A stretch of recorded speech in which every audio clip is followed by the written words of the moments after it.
بسم اللہ الرحمن الرحیم کلا والقمر واللیل اذ ادبر والصبح اذا اسفر انہا لإحدى الكبر نذیرا للبشر لمن شاء منکم ان یتقدم او یتأخر كل نفس بما كسبت رهينة إلا أصحاب اليمين في جنات يتساءلون عن المجرمين ما سلككم في سقر قالوا لم نك من المصلين وَلَمْ نَكُ نُطْعِمُ الْمِسْكِينَ وَكُنَّا نَخُوضُ مَعَ الْخَائِضِينَ وَكُنَّا نُكَذِّبُ بِيَوْمِ الدِّينِ حَتَّى أَتَانَا الْيَقِينُ فَمَا تَنْفَعُهُمْ شَفَاعَةُ الشَّافِعِينَ فما لهم عن التذكرة معرضين كأنهم حمر مستنفرة فرت من قسورة بل يريد كل امرئ منهم أن يؤتى صحفا منشرة كلا بل لا يخافون الآخرة كلا إنه تذكرة فمن شاء ذكره وما يذكرون إلا أن يشاء الله هو أهل التقوى وأهل المغفرة صدق الله العظيم۔ پچھلی آیات میں جہنم کا تذکرہ چل رہا ہے، پھر اللہ تعالیٰ نے فرشتوں کا ذکر فرمایا، ان کی تعداد کے بارے میں فرمایا کہ اللہ تعالیٰ ہی ان کی تعداد کے بارے میں بہتر جانتے ہیں۔ آج کے سبق میں فرما رہے ہیں کلا والقمر، ہرگز نہیں، قسم ہے چاند کی اور قسم ہے رات کی جب وہ چھا جائے، اور قسم ہے صبح کی جب وہ روشن ہو جائے۔ بے شک جہنم اللہ تعالیٰ کی بڑی نشانیوں میں سے ایک ہے جو لوگوں کو ڈرانے والی ہے۔ ان لوگوں کو جو اس کو سن کر اس کا تذکرہ سن کر اپنے لیے اپنے اعمال کو آگے بھیجنا چاہے یا دنیا کے اندر اپنے عمل کا اثر چھوڑنا چاہے، یاد رکھو ہر نفس جو اس نے اپنے عمل کے ذریعے سے کمایا ہوگا اسی کے اندر وہ گروی میں ہوگا، سوائے دائیں ہاتھ والوں کے یا دائیں طرف رہنے والوں کے جو جنت میں ہوں گے، اور وہ جنت میں رہ کر مجرموں سے پوچھیں گے کہ اے مجرموں بتاؤ تمہیں کیا چیز جہنم میں لے کر چلی گئی، تو وہ ان کی بات سن کر کہیں گے لم نک من المصلین، ہم نماز نہ پڑھتے تھے، اور ہم مسکینوں کو کھانا نہ کھلاتے تھے، اور ہم بیہودہ گوئی میں پڑھنے والوں کے ساتھ رہا کرتے تھے، اور قیامت کی تکذیب کرتے تھے، حتیٰ کہ اچانک ہم پر موت مسلط ہو گئی۔ آج کسی آدمی کی سفارش ان کو کام نہ آئے گی۔ انہیں کیا ہوا کہ وہ دنیا میں رہ کر جب نصیحت کی جاتی تھی اس سے روگردانی کرتے تھے، منہ موڑ لیا کرتے تھے، اعراض کیا کرتے تھے، گویا کہ وہ بدکنے والے گدھے ہیں جو شیر کو دیکھ کر بھاگ جاتے ہیں۔ ان میں سے ہر ایک چاہتا ہے کہ ان کے سامنے کھلی ہوئی تحریر یعنی لکھ کر رکھ دی جائے، ہرگز نہیں، ایسا نہیں ہوگا، یہ لوگ آخرت کے دن سے نہیں ڈرتے۔ یاد رکھو یہ قرآن نصیحت ہے، جو نصیحت حاصل کرنا چاہے قرآن سے نصیحت حاصل کر لے، اور وہی لوگ نصیحت حاصل کر سکیں گے جسے اللہ تعالیٰ چاہیں گے، کیونکہ اللہ تعالیٰ ہی ڈرنے والوں میں سب سے زیادہ حقدار ہیں اور بخشش کے سب سے زیادہ حقدار ہیں۔ تو جہنم کا تذکرہ کرتے ہوئے اللہ پاک نے پھر قسم کھائی کہ قسم ہے چاند کی کہ جب چاند نکلتا ہے تو چاند کی ایک رونق ہے، آسمانوں کے اوپر نکلتا ہے تو ماشاءاللہ ایک یعنی کہکشائیں تاروں کے ساتھ بڑی خوبصورت لگتی ہیں بندے کو. اور فرمایا کہ رات کی جب وہ آ جائے، صبح کی جب روشن ہو جائے، کہ بے شک یہ جہنم کا تذکرہ جو تمہیں بار بار سنایا جاتا ہے، بار بار کہا جاتا ہے، یہ کوئی اس کو صرف سننے کی حد تک نہ رکھا جائے، بلکہ یہ ایک بڑی اللہ کی نشانی ہے. جہنم کو کبھی معمولی نہ سمجھنا، جو انسان کی کھال تک کھینچ لے گی، انسان کے کلیجے تک کو جلا دے گی، اور انسان بالکل کوئلے کی طرح ہو جائے گا، نکلنا چاہے گا لیکن نکل نہ پائے گا. فرمایا کہ یہ ایک بڑی نشانی ہے، اللہ تعالیٰ کی نشانی سمجھ کر اس کا تذکرہ بڑا کرو اور اس کا تذکرہ سنا کرو. اور سن کر جو چاہے اپنے آپ کو جہنم سے بچانے والے اعمال کرے، دنیا کے اندر چھوڑ کر وہ اعمال وہ چیزیں کر کے چلا جائے، اور زندگی کے اندر رہ کر وہ سبھی اعمال کرے جس کے ذریعے سے لوگ جہنم سے دور ہوتے ہیں.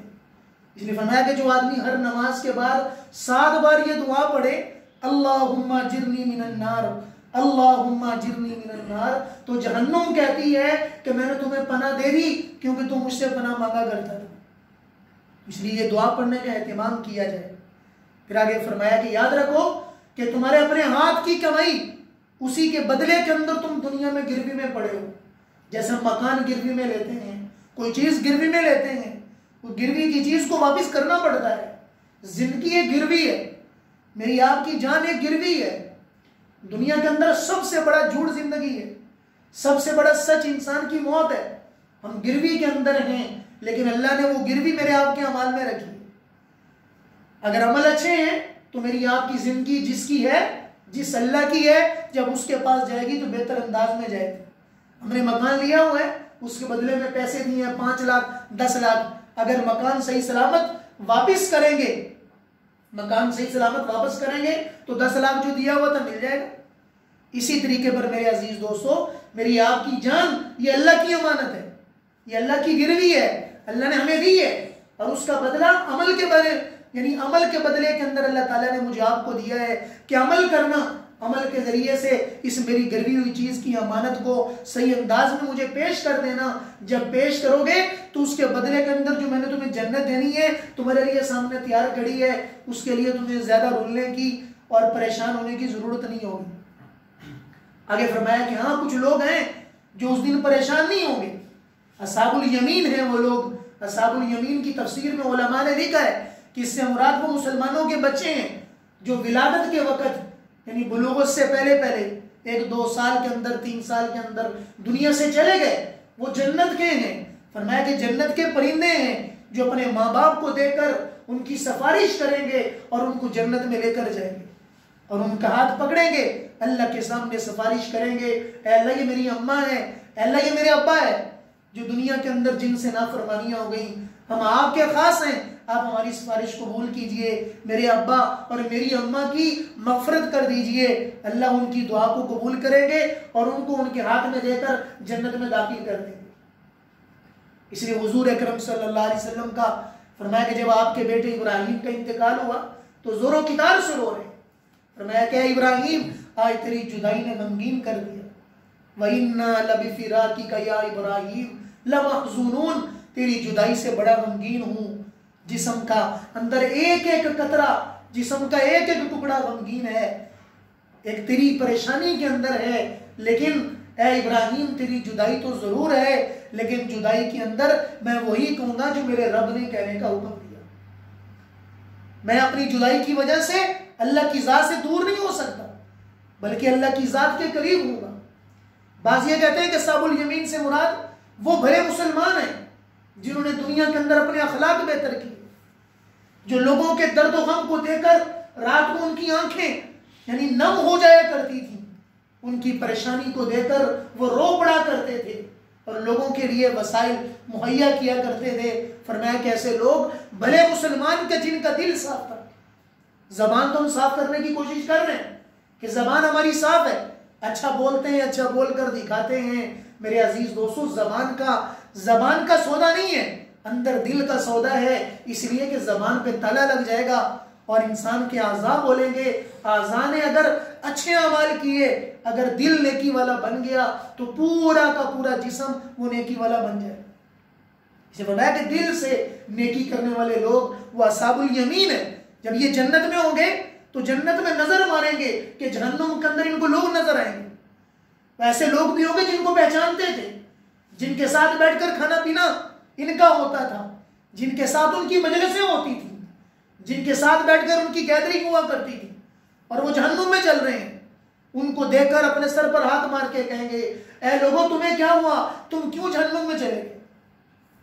ہم تو تمہیں بڑا اچھا سمجھتے تھے, بڑا بھلا سمجھتے تھے. آگے جو جواب دیا ہے میرے عزیز دوستوں, میرے آپ کے رونگٹے کھڑے کر دینے والا ہے. ہم اس لیے جہنم میں چلے گئے, لم نکو من المصلین, ہم نماز نہیں پڑھتے تھے. اس لیے نماز معمولی نہیں ہے کہ ہم کہیں کہ نماز چھوڑے اور مغفرت ہو جائے, ایسا نہیں ہے. روز محشر کے جہاں گداز بود اولین پرسش نماز بود, قیامت میں جب تیری جان پگھل رہی ہوگی تو سب سے پہلے نماز کا پوچھا جائے گا. نماز کسی حال میں معاف نہیں ہے. سب سے پہلا سوال دیکھو, ان کا سوال جنت والوں کا جہنم والوں سے یہ ہے, تم کیوں جہنم میں چلے گئے؟ زنا نہیں بتایا, شراب نہیں بتائی, کوئی اور کام نہیں بتایا. لم نکو من المصلین, ہم نماز نہیں پڑھتے تھے. شیطان نے ایک سجدے کا انکار کیا, تکبر عزازیل را خار کرد, بزندان لعنت گرفتار کرد. ایک سجدے کا منکر ہوا, ہمیشہ ہمیشہ کے لیے اللہ نے جنت سے نکال کر دنیا کے اندر پھینک دیا. آج ہم سینکڑوں سجدے چھوڑ رہے ہیں, نمازوں کی غفلت عام کرتے ہیں, اور بڑی یعنی جاں فشانی کے ساتھ نماز چھوڑ کے رکھ دیتے ہیں. نماز یاد نہیں رہتی. لم نکو من المصلین, جہنم میں اس لیے گئے لم نکو من المصلین, نماز نہیں پڑھتے تھے. ہم نے نماز چھوڑی. یہ ایک ذہن میں رکھیے گا کہ جواب کے اندر زنا نہیں بتایا, جواب کے اندر شراب نہیں بتایا, جواب کے اندر سود خوری نہیں بتایا. ایک اتنا بڑا جواب دیا ہے جو یہ ہر ایک مسلمان کے لیے اپنی ذات کے اندر سوچنے کا مقام ہے کہ کون سا درجہ بنا جہنم کے اندر جانے کا. سب سے پہلا لم نکو من المصلین, باقی گناہ تو ہیں, لیکن نماز نہ پڑھنا, سب سے پہلے نماز نہ پڑھنا جہنم کے اندر جانے کا ذریعہ بن گیا. اس لیے کہ نماز تو معافی نہیں, کسی حالت میں معاف نہیں. اے میری امت الصلاۃ, اے میری امت الصلاۃ, نماز نہ چھوڑنا, نماز نہ چھوڑنا. کبھی نماز کو قضا نہ کرنا. ہو گئی ہیں تو قضا کرنے کی کوشش کریں, ان کو ادا کرنے کی کوشش کریں. ترتیب بنائیں ابھی سے. زندگی کی جتنی نمازیں چھوڑی ہیں ہر ایک نماز کے ساتھ ترتیب کے ساتھ ادا کرنے کی کوشش کریں. اس لیے میرے عزیز دوستو فرمایا کہ اللہ کے نافرمانوں میں سے سب سے بڑا نافرمان وہ ہے جو نماز نہیں پڑھتا. اللہ کے نافرمانوں میں سے سب سے بڑا نافرمان وہ ہے لم نکو من المصلین, ہم نماز نہیں پڑھتے تھے. نماز نہ پڑھنے والا اللہ کا سب سے بڑا مجرم ہے. فی جنات یتساءلون عن المجرمین ما سلککم فی سقر, کہ جنت والے مجرموں سے پوچھیں گے تمہیں کیا چیز جہنم میں لے کر چلی گئی. لم نکو من المصلین, ہم نماز نہیں پڑھتے تھے. اس لیے بھائی نماز کا اہتمام کیا جائے. گھروں میں رہ کر پڑھیں, مساجد میں پڑھیں, کسی حال کے اندر نماز قضا نہ کریں. اس لیے کہ نماز اللہ کی دوستی ہے. قرآن کریم کھول کر دیکھیں, جتنی نماز کی اہمیت اللہ نے نماز کی اہمیت نماز اللہ نے قرآن میں بتائی ہے, اتنا کسی حکم کی اہمیت نہیں ہے. قد افلح المؤمنون الذین هم فی صلاتهم خاشعون, جو نماز میں خشوع کرتے ہیں وہ ایمان والے کامیاب ہیں. آپ بتائیں کہ نماز پھر کس سال میں معاف ہے؟ اس لیے بچوں کی نگرانی کریں, اپنی اہلیہ کو بتائیں, اپنی اماں کو بتائیں, اپنے بہن بھائیوں کو بتائیں نماز نہیں پڑھتے, ان کی منت سماجت کر کے ان کو نماز کی طرف لانے کی کوشش کریں. ہم سمجھائیں گے, دین کی بات کریں گے, انشاءاللہ دین کی بات سمجھ آئے گی. اگر کسی کو پیسے دینا سمجھ آتا ہے کہ بھائی میں آپ کو 20,000 دے رہا ہوں, تو لینے والے کو پتا میں 20,000 لے رہا ہوں, اس کو 20,000 کے نفع کا پتا ہے کہ 20,000 سے میں فلاں چیز لوں گا, کپڑے لوں گا, فلاں لوں گا. 20,000 کا نفع سمجھ آ رہا ہے. نماز کا نفع سمجھائیں گے, دنیا میں نفع اور جنت جس کی وجہ سے منع کرتی ہے, نفع بتانے سے سمجھ آتا ہے. ہم بتانے کی کوشش تو کریں, ان کو یہ بتائیں کہ نماز چھوڑنے والا اللہ کا سب سے بڑا مجرم ہے. بلا وجہ نماز چھوڑ دی, کوئی عذر نہیں تھا، جان بوجھ کے چھوڑ دی اور بعد میں پڑھ بھی لی. فرمایا کہ کئی کروڑ سال جہنم کی آگ میں جلے گا. یہ کوئی کھیل کود نہیں ہے، باتیں نہیں ہیں. لوگ مولوی تو ڈراتے رہتے ہیں، جہنم کی باتیں کرتے ہیں. تو قرآن کیا ہے؟ سورۃ مدثر قرآن کی سب سے پہلی سورت ہے کہ جنت والے پوچھیں گے جہنم والوں سے ان المجرمین ما سلککم فی سقر، تمہیں کیا چیز جہنم میں لے کر چلی گئی؟ قالوا، وہ کہیں گے لم نک من المصلین، ہم نماز نہیں پڑھتے تھے. سب سے پہلا سوال لم نک من المصلین، ہم نماز نہیں پڑھتے تھے. وَقُنَّا، اور فرمایا کہ ہم مسکینوں کو کھانا نہیں کھلاتے تھے. اللہ نے یہ مالدار والوں سے، یہ ان کے ذریعے سے اللہ کا سوال ہے کہ تمہیں اللہ نے مال دیا تھا تو مال کے اندر جہاں تک اپنی خواہشات پوری کر رہے تھے وہاں دوسروں کا خیال بھی کیا کرتے، مسکینوں کا خیال کرتے، فقراء کا خیال کرتے، ان کی ضروریات کا خیال کرتے. تیسری چیز جہنم کے اندر جانے کی، وَكُنَّا نَخُوضُ مَعَ الْخَائِضِينَ، ہم لیانی انتہا درجے کی کرتے تھے، سرگوشیاں کرتے تھے فضول کی. لیانی مجالس کے اندر بیٹھا کرتے تھے. لیانی یعنی لیانیوں کی مجلس ہوا کرتی تھی. آج ہم خوش ہوتے ہیں، گیدرنگ تھوڑی سی ہونی چاہیے، گپ شپ ہونی چاہیے، جسے ہم آج لفظوں کے اندر فریشمنٹ ہونی چاہیے. غیبت سناؤ کسی کی برائی بتاؤ، فلاں بات بتاؤ، اور بیٹھ کے خوش ہوتے ہیں. گپ شپ لگانے کے لیے جاتے ہیں جس میں کسی پر الزام بھی ہے، کسی کی غیبت بھی ہے، اور لیانی کے اندر پڑے ہوئے.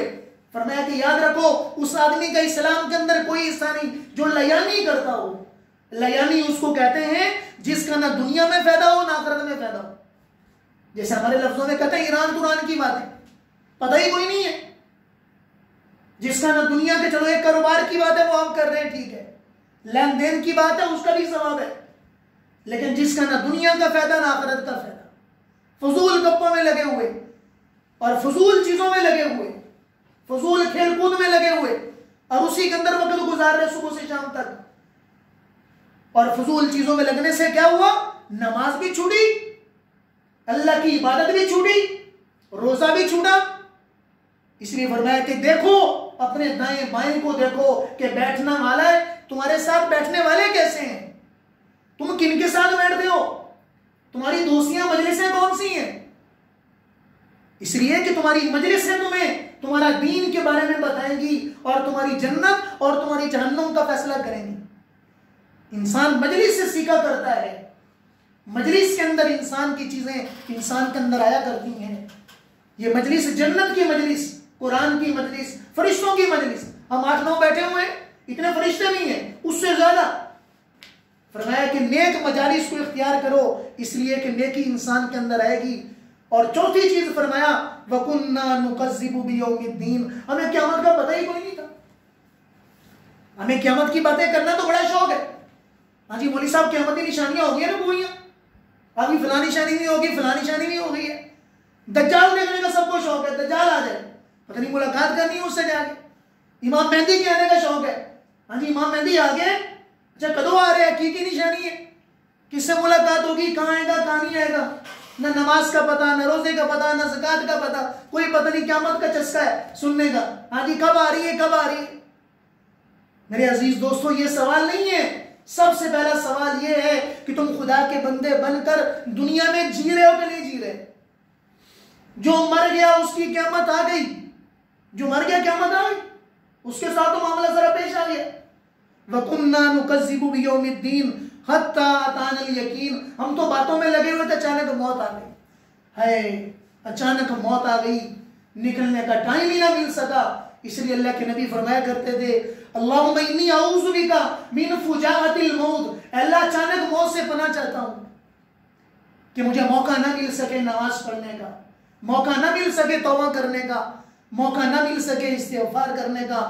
اپنی غفلت میں پڑا رہا، حرام کاری میں پڑا ہوا تھا، شراب نوشی میں پڑا ہوا تھا، اللہ کی نافرمانی میں پڑا ہوا تھا. اچانک موت آ گئی اور مجھے زبان سے ایک جملہ لا الہ الا اللہ کہنے کی توفیق نہ ہو سکی. حتی اتانا الیقین، اچانک موت آ گئی اور اسی موت ان کی کہانی ختم کر دی اور اسی موت کے اندر دنیا سے چلے گئے. فما تنفعهم شفاعت الشافعین، یہ ایسے بدبخت لوگ ہیں کہ قیامت کے دن کوئی سفارش کرنے والا ان کی سفارش کرنا چاہے گا لیکن سفارش کام نہ آئے گی۔ بعض علماء مفسرین تو یہ لکھتے ہیں کہ بے نمازی کی کوئی سفارش قبول نہیں، بے نمازی کی کوئی سفارش قبول نہیں، کہ جس نے دنیا کے اندر اللہ کی مان کر سجدہ نہ کیا، اس کا سجدہ کرنے کا دل نہ کیا، اور اس کے لیے دل میں ملامت بھی کمی نہیں ہوئی ہے کہ چھوٹ گئی اللہ معاف کر دے، چھوٹ گئی ہے میں قضا کر رہا ہوں، یہ ایک الگ بات ہے کہ ندامت اس کے دل کے اندر ہے، دھڑلے کے ساتھ چھوڑ رہے، دل ہی نہیں کرتا پڑھنے کو، اور پڑھ لوں گے جی اتنا نہیں پڑھ لوں گے، ابھی تک کیڑی عمر ہے، یہ ساری جوانی ہے، ابھی تو جوانی میں چل رہے ہیں، بعد میں پڑھ لیں گے۔ میرے عزیز دوستو، بات کبھی نہیں آیا کرتی، اچانک جب موت آیا کرتی ہے اس کا کسی سے کوئی رشتہ نہیں، نہ بوڑھے دیکھتی، نہ جوان دیکھتی، نہ بچے دیکھتی، نہ خوبصورت دیکھتی، نہ کالوں کو دیکھتی، نہ ریاست والوں کو دیکھتی، نہ حیثیت والوں کو دیکھتی۔ جب جس کا وقت آتا ہے اور اس کو دنیا سے جانا ہوتا ہے، ساری تدبیریں کرنے کے باوجود کوئی رک نہیں سکتا، کوئی واپس آ نہیں سکتا۔ اس لیے میرے عزیز دوستو، اللہ کی جو ذمہ داریاں ہیں ہمیں تسلیم کرنا ہے اور تسلیم کر کے اپنی زندگی گزارنی ہے۔ آگے اللہ نے شکوہ کیا ہے، انہیں کیا ہوا کہ نصیحتیں سنتے ہیں اور سن کر اعراض کرتے ہیں، کأنہم حمر مستنفرہ۔ یہ بڑا ایک عجیب سا جملہ ہے، فرمایا کہ یہ بدکنے والے گدھے ہیں۔ یہ اپنے آپ کو دانشور سمجھتے ہیں کہ شاید نماز چھوڑ کے میں دانشور ہوں، میں عقل مند ہوں، نماز کا چھوڑنے والا گدھا ہے۔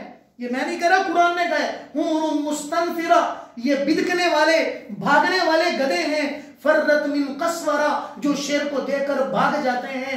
فرمایا کہ جب موت آئے گی ان کے پاؤں سے لے کے سر تک پسینے چھوٹ جائیں گے، بھاگنا چاہیں گے لیکن اس وقت بھاگ نہیں چاہیں گے، بھاگ نہیں سکتے، نکل نہیں سکتے۔ اپنے آپ کو بڑا سمجھا کرتے تھے کہ لو جی میرے پاس تو ٹائم ہی نہیں ہے، کپڑے خراب ہو جائیں گے، کون بیوقوف ہے مسجد میں جائے، کون جا کے ٹائم نکالے وضو کرے، کپڑے خراب ہو جائیں گے۔ ہم جتنے مرضی جدید طرز پہ بن جائیں میرے عزیز دوستو، اللہ کے سامنے جدت کام نہیں آئے گی۔ اجل نے نہ چھوڑا نہ کسرا نہ دارا، اسی سے سکندر صفاتے بیمارا، جگہ جی لگانے کی دنیا نہیں ہے، عبرت کی جا ہے تماشا نہیں ہے، ملے خاک میں اہل شاہ کیسے کیسے، ہوئے نامور بے نشاں کیسے کیسے۔ یہ تو اللہ کی تدبیر ہے، اللہ کا معاملہ غالب ہوتا ہے۔ جب خدا کی تدبیر آتی ہے پھر دنیا کی تدبیریں دک رہ جاتی ہیں، پیچھے رہ جاتی ہیں۔ بچانے والے اپنی ساری تدبیریں کرتے ہیں لیکن جب اس نے لے کر جانا ہے ساری تدبیروں کے باوجود شیشوں کے اندر سے لے کر چلے جاتے ہیں، حفاظتی صورتوں کے باوجود چلے جاتے ہیں، اور جب اس نے ارادہ نہیں کیا ساری دنیا مارنے والے ہیں، ساری دنیا اس کے خلاف پروپیگنڈا کرنے والی ہے، لیکن خدا کی تدبیر غالب آتی ہے، اللہ بچانے والے ہیں، اللہ نے بچا کر سب کے سامنے دکھا دیا۔ آگے اللہ فرما رہے ہیں کہ ہر آدمی یہ چاہتا ہے کہ میں تو ماشاءاللہ اتنا بڑا چودھری ہوں کہ ایک تحریر لکھ کر جو ہے وہ میرے سرانے میں رکھی ہو کہ جس کو دیکھ کر بس جو ہے مجھے سارا پتا چلے کہ میں کیا کر رہا ہوں کیا نہیں کر رہا، مجھے وہاں جانے کی ضرورت نہ پڑے، بس کوئی ایک تحریر نامہ آ جائے جس کو دیکھ کر میرا سارا گزارا ہو جائے۔ آج بھی کچھ لوگ ایسے ہیں جو کہتے ہیں کہ نماز کوئی نہیں ہے، بس ذکر شکر کر لو کافی ہے۔ ہم نے وہاں کراچی میں کسی صاحب کے بارے میں سنا، بڑے اپنے آپ کو بڑے اونچا سمجھتے تھے کہ یہ ساری نمازیں جو ہے نا یہ مولویوں کے پروپیگنڈے ہیں، صبح اٹھ کر بس 4-5 بار سبحان اللہ کہہ دو، ساری باتیں ہو گئی، کافی ہو گیا۔ کأنہم حمر مستنفرہ، فرمایا کہ گدھے ہیں، کلا بل لا یخافون الآخرہ، یہ آخرت سے نہیں ڈرتے۔ یاد رکھو یہ قرآن نصیحت ہے، جو نصیحت حاصل کرنا چاہے آج وقت ہے نصیحت حاصل کر لو، اور نصیحت وہی حاصل کرے گا جو خدا کا بندہ ہوگا، جس کے دل میں خدا کی محبت ہوگی، جس کے دل میں خدا کا ڈر ہوگا، اللہ خود ہی راستے بنا دیں گے اس کے لیے۔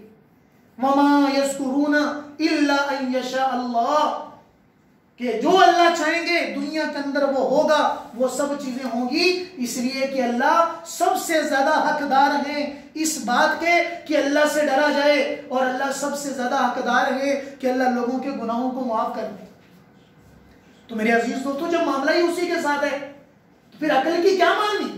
ہم تو عقل پرستی میں چل کہ جو من میں آئے گا وہی کریں گے، جو نہیں آئے گا نہیں کریں گے، چھوڑ دیں عقل پرستی، خدا بندی پہ آ جائیں، خدا کے بندے بن کر اپنے آپ کو سامنے رکھیں. کبھی ڈر جایا کریں تنہائی کے اندر، کبھی خلوت میں آ کر کچھ 2 آنسو ٹپکا لیں. آج 2 آنسو ٹپکا لیا کریں دل کے اندر، اللہ کے دوستی کے اندر، اللہ کی غلامی کے اندر. میری عزیز دوستو، پھر اللہ کی محبت میں 2 آنسو نکلے ہوں گے نا، اللہ تعالیٰ اپنی محبت کا اعلان بھی دنیا میں کریں گے اور میرے آپ کے حال پہ رحم کر دیں گے. آج موجودہ صورتحال میں صرف آنسو ٹپکانے کی ضرورت ہے، اللہ کے سامنے رونے کی ضرورت ہے. اپنے لیے، پوری امت کے لیے رونے کی عادت بنائیں. نماز پڑھ کے دعا کریں، اے میرے مولا ساری دنیا مجبور ہو چکی ہے، آپ رحم فرما دیں. آپ نے رحم کر دیا، معاملہ آسان ہو جائے گا. اللہ تعالیٰ ہم سب کو جو ہے اپنا بن کر دنیا میں زندگی گزارنے کی توفیق عطا فرمائے. وآخر دعوانا الحمدللہ.